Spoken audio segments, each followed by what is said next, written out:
Hello students, आप सभी का मेरे यूट्यूब चैनल जियो प्लेनेट कॉर्नर पर हार्दिक स्वागत है।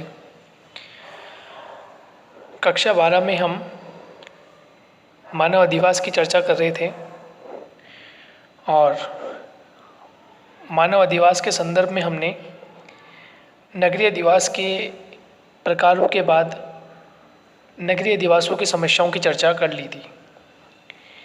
यदि आप इस चैनल पर नए हैं तो इसे लाइक, शेयर, सब्सक्राइब करें और वीडियो के नीचे बेल आइकन को प्रेस करें ताकि आने वाले वीडियोस का नोटिफिकेशन आपको मिलता रहे।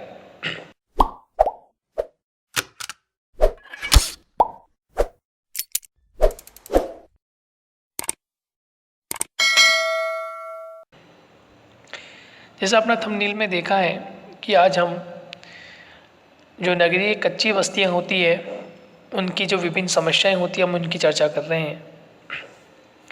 इससे पहले नगरीय अधिवासों में जो समस्याएं होती हैं उन पे हमने चर्चा की थी लास्ट। वहाँ पर किस प्रकार से बोर्ड पैटर्न पर क्वेश्चन बनते हैं उसकी भी हमारी चर्चा हुई थी। और अब हम बात करने जा रहे हैं नगरीय बस्तियों की समस्याएं, किस प्रकार की समस्याएं वहाँ देखने को मिलती है। देखिए, नगरीय कच्ची बस्तियाँ रेल मार्गों, सड़कों, नालों आदि के सहारे विकसित अभावग्रस्त अस्थायी या स्थायी छत से बनी झोपड़पट्टियाँ होती हैं।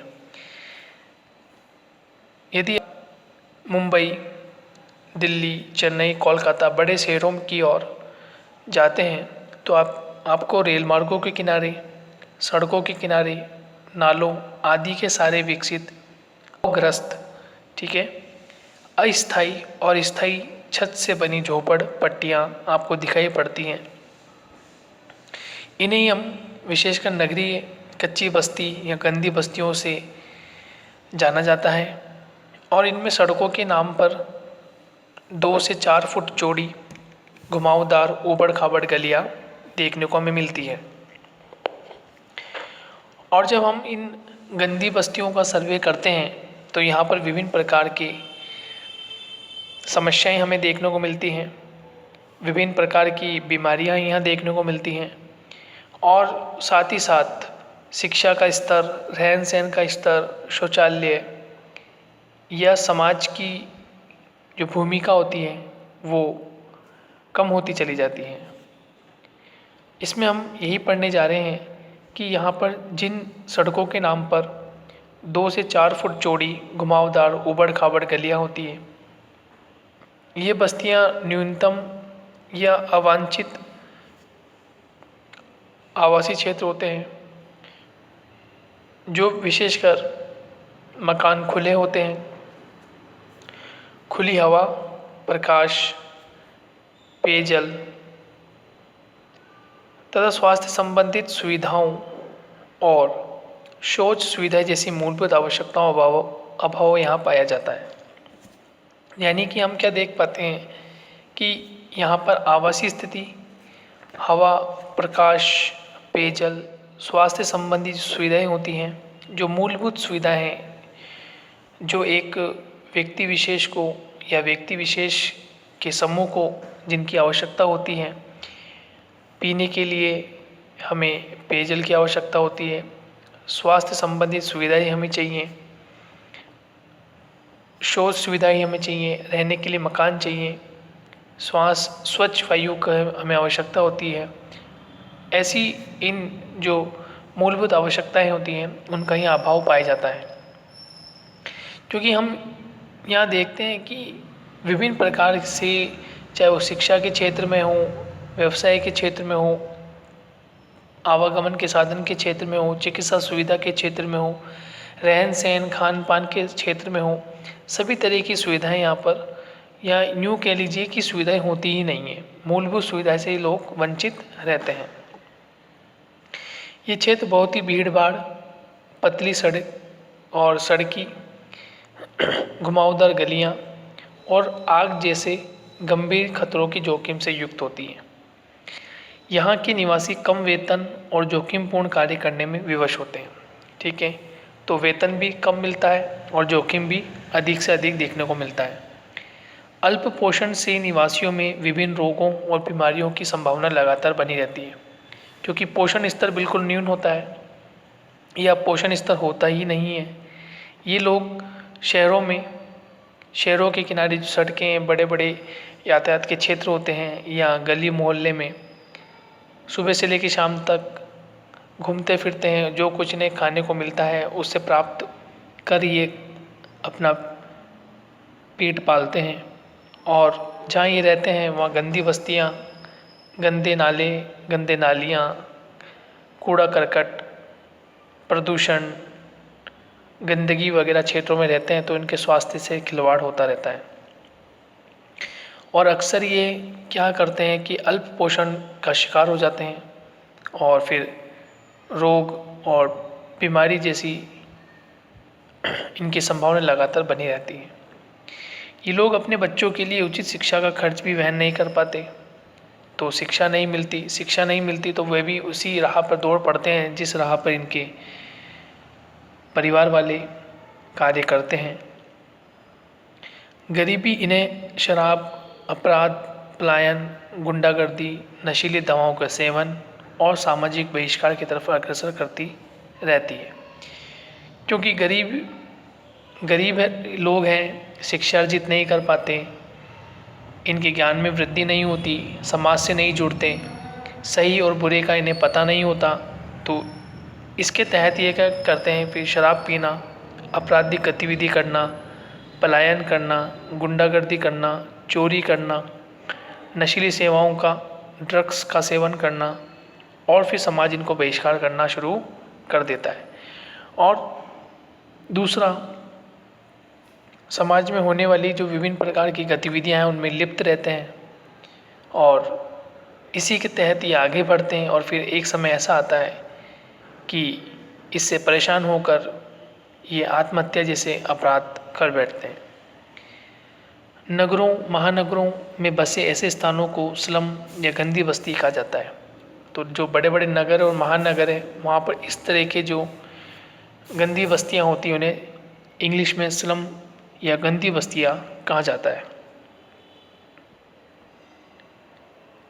कच्ची बस्तियों में वे लोग निवास करते हैं जो विवशता में रोजगार की तलाश में नगरीय क्षेत्रों में प्रवास करते हैं।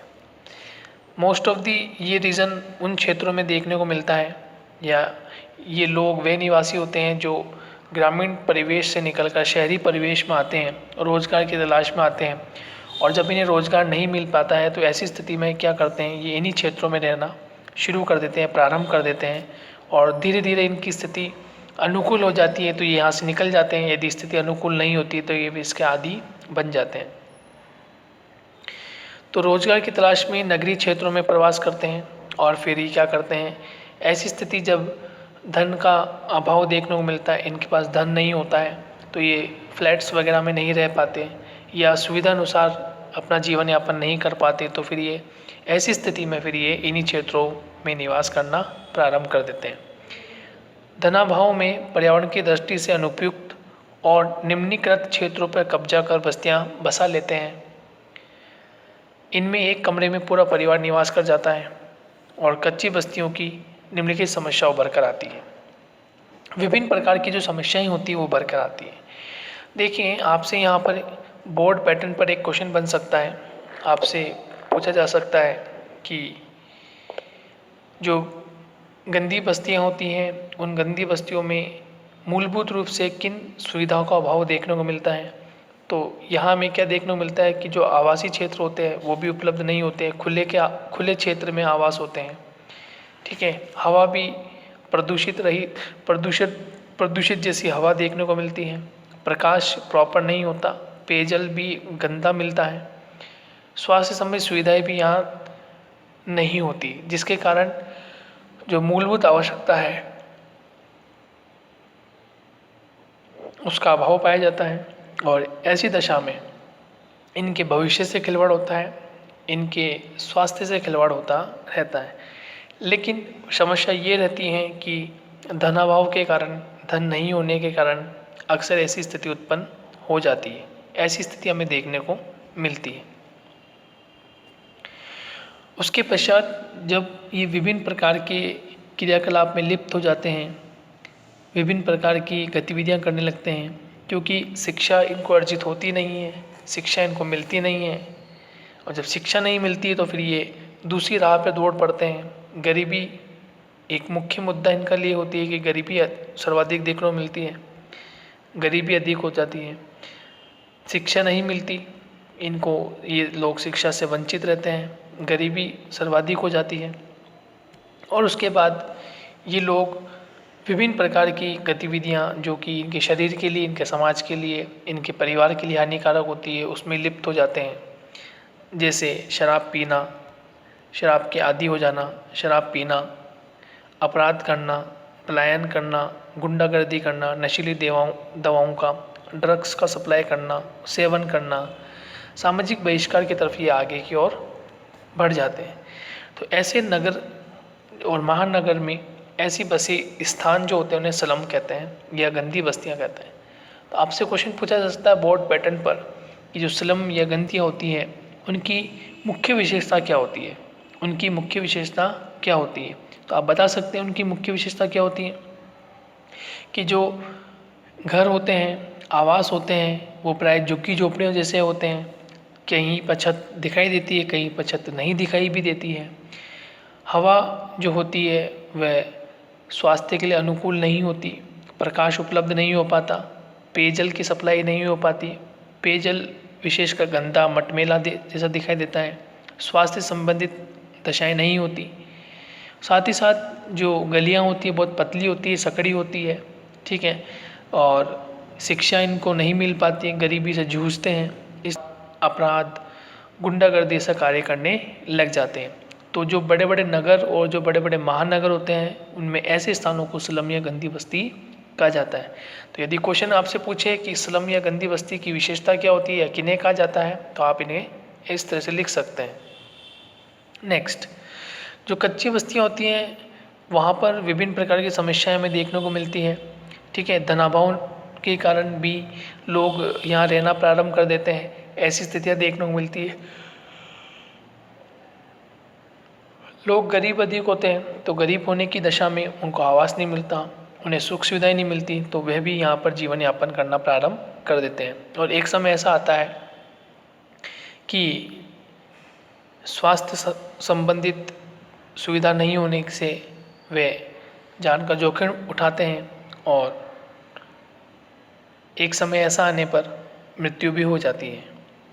अब हम चर्चा कर लेते हैं कि कच्ची बस्तियां जो होती हैं उनकी समस्याएं कौन कौन सी होती हैं और उन समस्याओं का समाधान हम किस प्रकार से कर सकते हैं।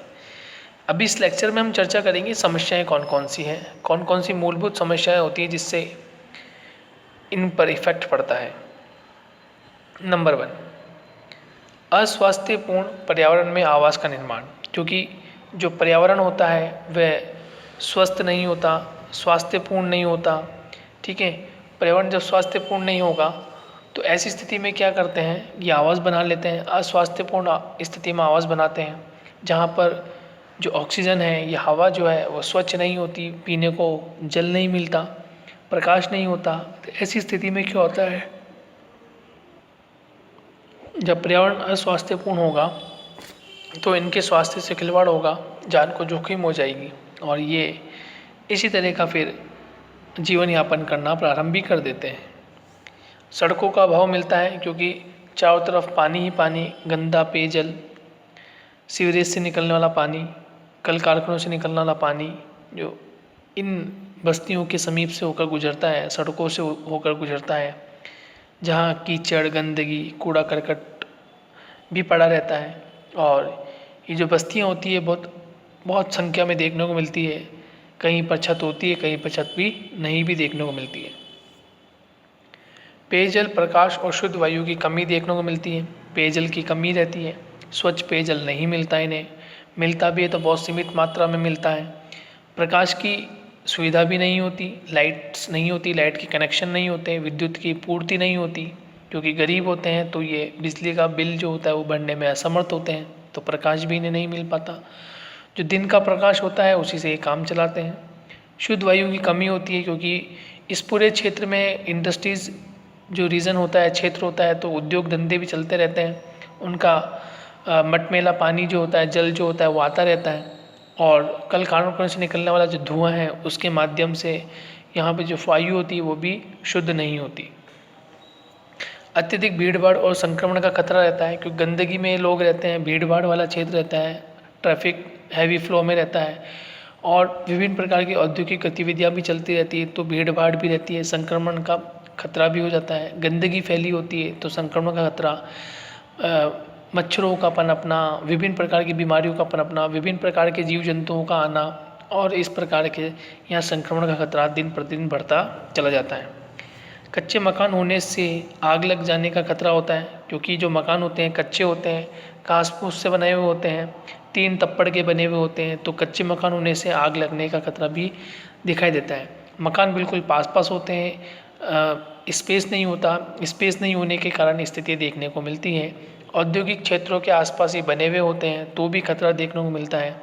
इस प्रकार के विशेषकर मकान आपको दिल्ली, मुंबई, कलकत्ता, चेन्नई जैसे बड़े महानगरों के समीप आपको देखने को मिलते हैं। शौचालय जैसी मूलभूत सुविधा का अभाव देखने को मिलता है, शौचालय नहीं होते, गंदगी व्याप्त रहती है। कहीं पब्लिक प्लेस पे पब्लिक जो होते हैं वहीं कहीं ये शौचालय मिलते हैं, अदरवाइज़ ये जंगलों के किनारे या जहाँ जल की निकासी होती है उसके किनारे ये शौच करते हैं, और जो मूलभूत सुविधा होती है उसका अभाव देखने को मिलता है। शिक्षा हेतु विद्यालयों का अभाव, शिक्षा हेतु विद्यालय भी बहुत दूर दराज होते हैं, बहुत ज़्यादा वहाँ फीस वगैरह होती है, सरकारी विद्यालयों से काफ़ी दूर रहते हैं, इस कारण भी यहाँ पर जो शिक्षा होती है वो इन्हें नहीं मिल पाती। कम मजदूरी में जोखिमपूर्ण कार्य करने से असुरक्षित जीवन होता है, कि यहाँ पर कम मजदूरी में लोग कार्य करते हैं, जोखिमपूर्ण कार्य करते हैं, और असुरक्षित इनका जीवन रहता है, क्योंकि कुछ ही इनको सैलरी मिल पाती है जिससे ये अपने परिवार का भरण पोषण कर पाते हैं। अल्प पोषण में विभिन्न रोगों को खतरा होता है, पोषण स्तर जो होता है बहुत निम्न कोटि का होता है, उतना नहीं हो पाता जितना एक स्वस्थ व्यक्ति को, सामान्य व्यक्ति को जो एक कैलोरी वाला जो भोजन की आवश्यकता होती है वो इनको नहीं मिल पाता, और जिसके माध्यम से रोगों का खतरा बना रहता है।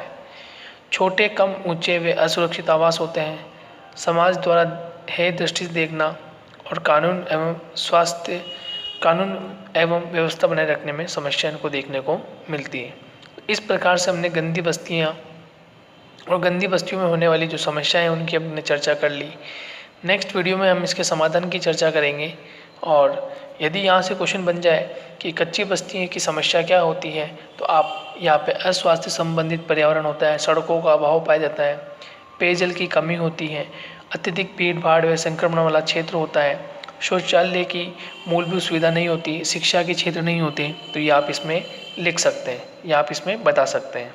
तो नेक्स्ट वीडियो में मिलते हैं इनकी समस्याओं के समाधान के साथ। जब तक के लिए थैंक यू।